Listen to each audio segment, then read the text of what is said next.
नमस्कार, मैं हूं आपके साथ नैना और आप देख रहे हैं न्यूज 31 उत्तराखंड।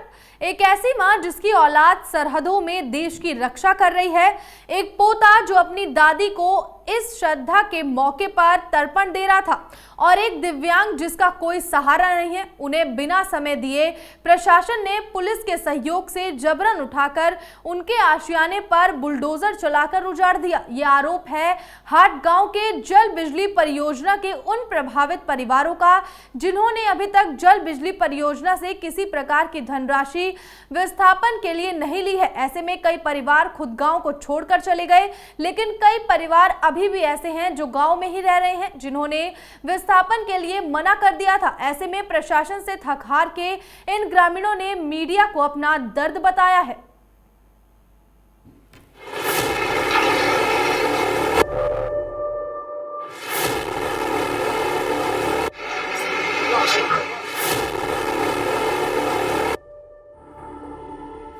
दरअसल ये मामला चमोली जिले का है, जहां एक फौजी की 60 साल की बूढ़ी माता रहती है।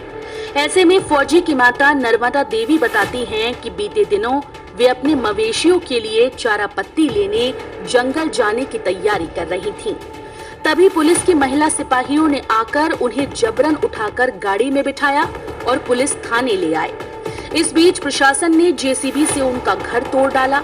आपको बता दें कि उनकी फौजी बेटी की शादी होने वाली थी, जिसके लिए घर में 3 लाख से ज्यादा के जेवर और 2 लाख नकदी रखी गई थी, जिसका अभी तक कोई पता नहीं चल पाया है।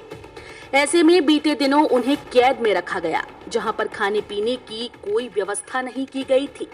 साथ ही उन्हें पूरी रात भूखा ही सोना पड़ा, लेकिन किसी ने भी उनकी सुध नहीं ली।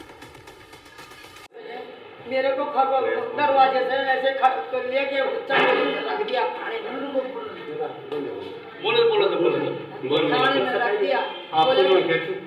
नो क्या? नर्मदा देवी। नर्मदा देवी। लड़का मेरे को आज मारो। कब? प्रशासन आए, हमारे मकान को ध्वस्त कर दिया गया। हमको बांध के चमोली उसमें थाने में ले गए। थाने से हमें बंद करा गया और हमारा मकान, सामान, सोना चांदी, पैसे सब पता नहीं कहाँ है, क्या है, हम नहीं जानते। मैं पुराने कपड़े से, फटे कपड़े से यहाँ कोटेश्वर आई हूँ। मेरे पास कुछ नहीं। बच्चे की शादी करने के लिए मेरा एक बक्स रमी रम भरे है, मेरे को कैंटीन से मिलती है। मैं एक बक्सा रम है और 3 लाख के 6 और हैं और 2 लाख केस रखे थे मेरे अंदर लड़के की शादी करने के लिए। लड़के को भी पर पत्र देने का कि तू घर आ, तू अपनी व्यवस्था कर शादी की। इन्होंने मेरा सामान सब बाहर फेंक के पता नहीं कहाँ रखा है, क्या है। 6 गाय है मेरे घर में, सब भूखे मरी है। वहीं प्रभावित मुकेश रोते हुए बताते हैं कि हिंदू धार्मिक परंपरा के अनुसार वे अपनी दादी का श्राद्ध करने के लिए तर्पण देने की तैयारी कर रहे थे कि तभी पुलिस उन्हें और उनकी पत्नी को घर से उठाकर पुलिस थाने ले आई। वहीं उनका कहना है कि उन्हें प्रशासन ने इतना भी समय नहीं दिया कि वे अपने पितरों को तर्पण दे पाते, जिसका उन्हें आजीवन मलाल रहेगा। तो हमें कोई उम्मीद है नहीं, क्योंकि पूरा प्रशासन, जिला प्रशासन वहाँ पे था और उनसे हम गिड़गिड़ाते रहे कि हमको 3 दिन का टाइम दीजिए, यदि आपको हमको हटाना ही है तो हम अपने सामान को तरीके से व्यवस्थित रूप से पैक कर सकें और जहाँ पे ये व्यवस्था करते हैं वहाँ पे जाएंगे।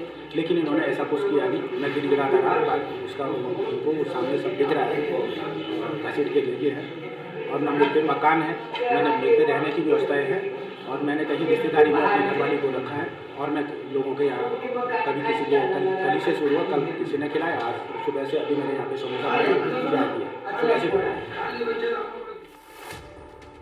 गांव के दिव्यांग 65 साल के गुप्ता प्रसाद जो आंख से देख नहीं पाते हैं और बेसहारा हैं, उन्होंने बताया कि उन्हें भी पुलिस ने जबरन उठाकर पुलिस चौकी में रखा और उनका घर तोड़ दिया गया। ऐसे में घर में 30,000 से ज्यादा की धनराशि एक बक्से में रखी थी, जिसका ताला भी तोड़ा गया है।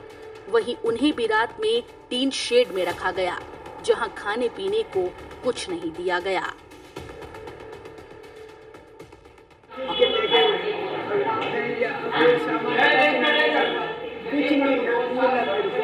एक बक्सा बेच रखा है टीन शेड में, जिसपे मैं ताला लगाया था। वो ताला तोड़ के मेरे अपना खर्चा रखा था, उसमें 30,000 रुपये रखे थे। बार बार बोल जा रहा हूँ इसलिए मैंने एक ही बार लेके 30,000 रखे थे। उसमें खर्चा होता रहेगा, बैठा हूँ घर में और पैसा भी नहीं, उसमें वो पैसा नहीं। वहीं हाट गांव के ग्राम प्रधान राजेंद्र भट्ट का कहना है कि ग्रामीण कंपनी के निर्माण कार्यों में हमेशा सहयोग देते रहे हैं। ऐसे में गांव के 90% परिवारों ने विस्थापन कर लिया है, लेकिन कंपनी की ओर से अपनी इच्छा से विस्थापन का विकल्प ग्रामीणों के सामने रखा गया था। वहीं ग्रामीणों, प्रशासन और विधायक के बीच 3 अक्टूबर तक कुछ समझौतों पर बात हुई थी, लेकिन प्रशासन और कंपनी अपने समझौते की समय सीमा को दरकिनार करते हुए हाट गांव पहुंची और जोर जबरदस्ती तरीके से आवासीय भवनों के ध्वस्तीकरण का कार्य शुरू कर दिया।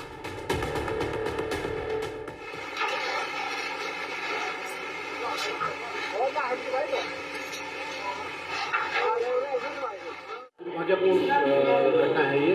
हम इस घटना की पुरजोर विरोध करते हैं, निंदा करते हैं। इस प्रकार का कृत्य किसी के साथ न हो, किसी गांव को इस प्रकार का कृत्य न देखना पड़े। मैं अभी भी कह रहा हूं जिला प्रशासन को कि आप अगर हम वार्ता के टेबल पर बैठे थे, हम लगातार वार्ता कर रहे थे आप लोगों से, ऐसी कौन सी आपत आनी पड़ी आपके ऊपर कि आपको इतनी बड़ी कार्रवाई हमारे ऊपर करनी पड़ी, जबकि हम पूरे इनकी विस्थापन प्रक्रिया में सहयोग कर रहे थे। एडीसी का भी सहयोग कर रहे थे, हम प्रशासन का भी सहयोग कर रहे थे। खुद जिला अधिकारी जी की मध्यस्थता में बैठक हुई थी। उस बैठक में 3 अक्टूबर की तिथि तय हुई थी, लेकिन उससे पहले आपकी यह कार्रवाई हमारी समझ से परे है। उत्तराखंड से जुड़ी तमाम खबरों को देखने के लिए हमारे चैनल को सब्सक्राइब करें और बेल आइकन दबाना ना भूलें।